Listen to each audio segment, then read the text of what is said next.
Esdras chapitre 4.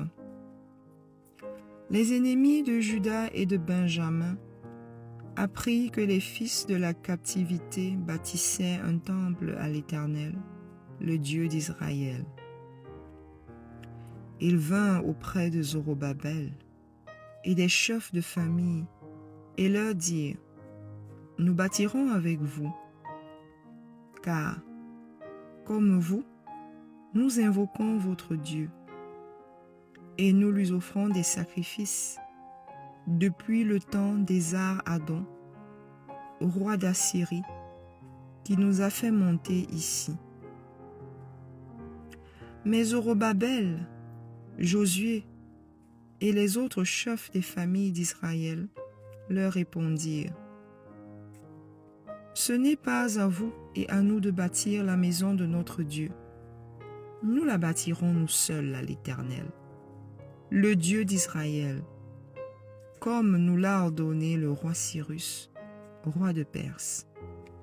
Alors, les gens du pays découragèrent le peuple de Juda. Ils l'intimidèrent pour l'empêcher de bâtir, et ils gagnèrent à prix d'argent des conseillers pour faire échouer son entreprise. Il en fut ainsi pendant toute la vie de Cyrus, roi de Perse, et jusqu'au règne de Darius, roi de Perse. Sous le règne d'Assuérus, au commencement de son règne, ils écrivirent une accusation contre les habitants de Juda et de Jérusalem. Et du temps d'Artaxerxès, Bishlam, Mithrédat, Tabel et le reste de leurs collègues écrivirent à Artaxerxès, roi de Perse. La lettre fut transcrite en caractère araméen et traduite en araméen. Rehum, gouverneur, et Shimshaï, secrétaire, écrivit au roi d'Artaxerxès la lettre suivante concernant Jérusalem. Rehum, gouverneur, Shimshaï, secrétaire, et le reste de leurs collègues, ceux de Din, d'Apharsartak, de Tarpel, d'Apharas, d'Érec, de Babylone, de Suse, de Déha, d'Élam, et les autres peuples que le grand et illustre Osnappar a transportés et établis dans la ville de Samarie et autres lieux de ce côté du fleuve. C'est ici la copie de la lettre qu'ils envoyaient au roi Artaxerxès.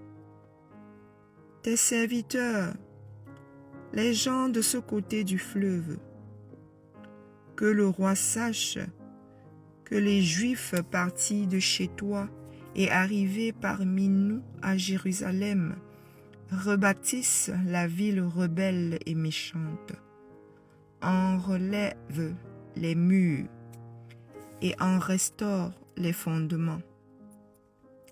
Que le roi sache donc que si cette ville est rebâtie et si ses murs sont relevés, ils ne paieront ni tribut, ni impôt, ni droit de passage, et que le trésor royal en souffrira. Or, comme nous mangeons le sel du palais, et qu'il ne nous paraît pas convenable de voir mépriser le roi, nous envoyons au roi ces informations. Qu'on fasse des recherches dans le livre des mémoires de tes pères, et tu trouveras, et verras dans le livre des mémoires que cette ville est une ville rebelle, funeste aux rois et aux provinces, et qu'on s'y est livré à la révolte dès les temps anciens.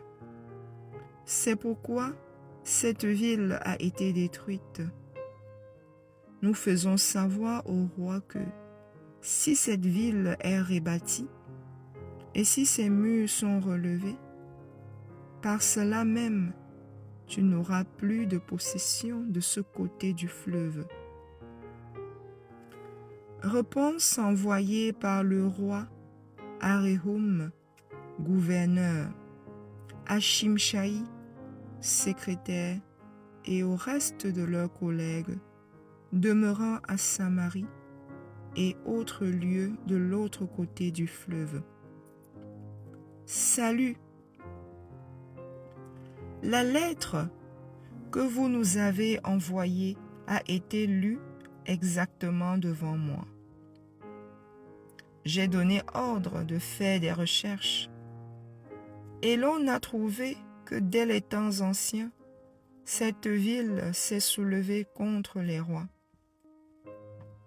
et qu'on s'y est livré à la sédition et à la révolte.